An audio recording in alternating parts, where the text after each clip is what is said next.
Welcome to This Explainer. Today, we're tackling one of the absolute most stubborn historical misconceptions out there.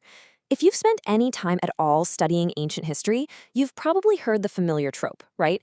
The idea that the Romans just swooped in, took the Greek pantheon, slapped some new names on them, and called it a day. Well, today, we are going far beyond those so-called Greek copies. We're going to explore the major, completely Roman-specific deities that actually forged the true backbone of the Roman Empire. So I really want to pose this direct question to you right up front. Were Roman gods really just Greek copies with a fresh coat of paint? It's a fascinating mystery, and honestly, it cuts right to the heart of indigenous Roman religion.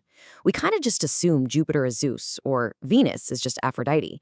And, while syncretism, that blending of different cultures, definitely did happen later on, assuming that's the whole story completely erases the highly unique indigenous powers that those early Romans actually worshipped. Let's challenge what we think we know about this ancient civilization. Okay, let's dive right into this. We so often focus entirely on those direct Greek equivalents that dominated the later myths, but there's a whole other side to the story. Indigenous, Roman-specific powers. We're talking about massive, foundational forces in Roman society that had absolutely zero direct Greek equivalent. Seriously, none. These weren't borrowed ideas. These were unique entities born entirely from the Roman mindset, built specifically to address the everyday realities of early Roman life. To really wrap our heads around this, let's explore our first grand theme, masters of time and transitions. I want you to imagine early Rome for a second, a society deeply, almost obsessively aware of the mysterious forces of time and the big turning points of human existence. The Romans needed specific powers to govern these vast, intangible realities. And there is no better example of this than Janus, the god of beginnings, gates, and time. The Romans brilliantly conceptualized him with two faces. This literally allowed him to look backward into the past and forward into the future at the exact same time. It's such a striking image, right?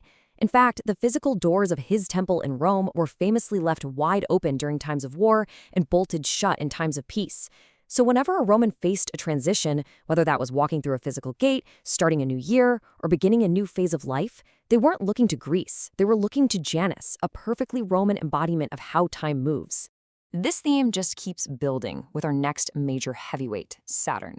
He is a massive figure in the pantheon. We're talking not just a god of time, but an incredibly ancient god of agriculture and liberation. The Romans genuinely believed he ruled during their mythical Golden Age, which was this imagined time of ultimate prosperity and peace.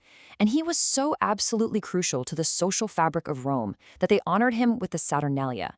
You've probably heard of it. It was this massive, wild festival where social norms were famously flipped completely upside down, to the point where masters would actually temporarily serve their slaves.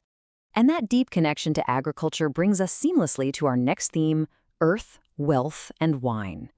You have to remember, way before Rome was this unstoppable military superpower, it was fundamentally an agricultural society.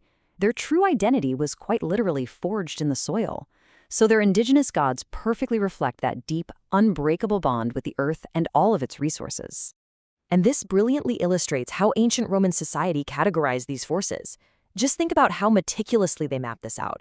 We've got Ops governing wealth and agricultural resources, right alongside Tellus reigning over the sheer fertility of the soil. Then you have Liber Pater managing the vineyards, while Silvanus acts as the guardian spirit of the woods. Literally every single aspect of the land had its own dedicated guardian, firmly anchored in the daily survival and prosperity of the Roman people. Let's zoom in just a bit on the goddesses of the earth, because what's fascinating about Roman myth is how totally interconnected the whole shebang is. Ops, the goddess of wealth and abundance, she isn't just standing alone in a vacuum. She's actually the wife of Saturn. So they are literally marrying the god of agriculture with the goddess of agricultural resources. Makes perfect sense, doesn't it?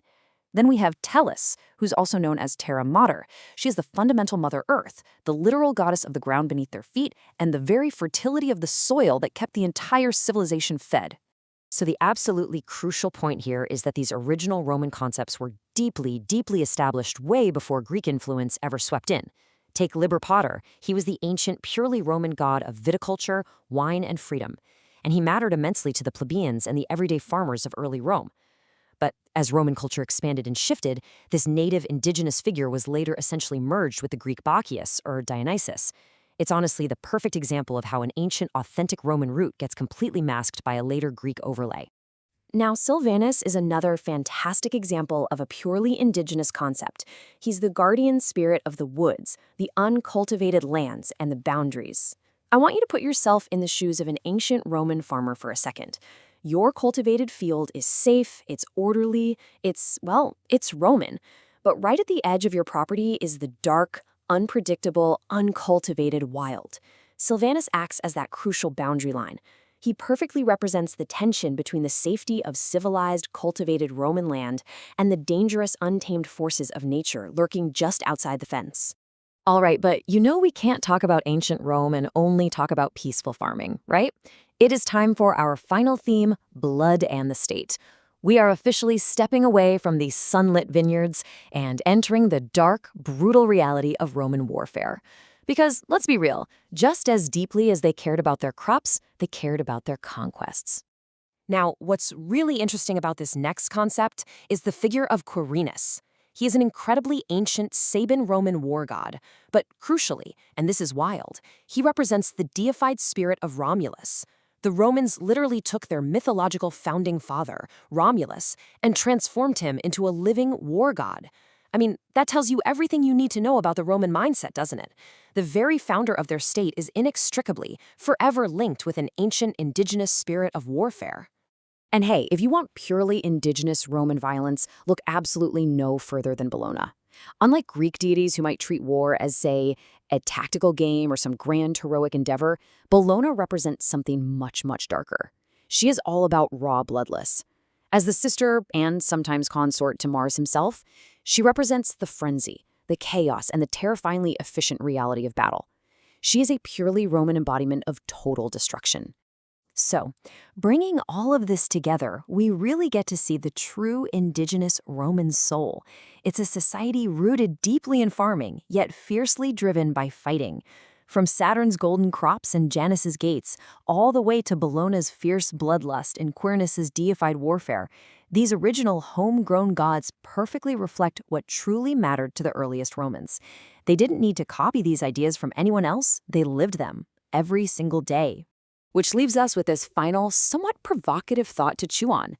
How do a society's unique, indigenous gods actually reflect their deepest cultural values and ambitions? Think about it. When you finally strip away all those later Greek names and the imported mythology, the original powers a society creates tell you exactly who they are, what they fear, and what they value most in the world. Thank you so much for joining me for this explainer, and hey, keep questioning what you think you know about the ancient world.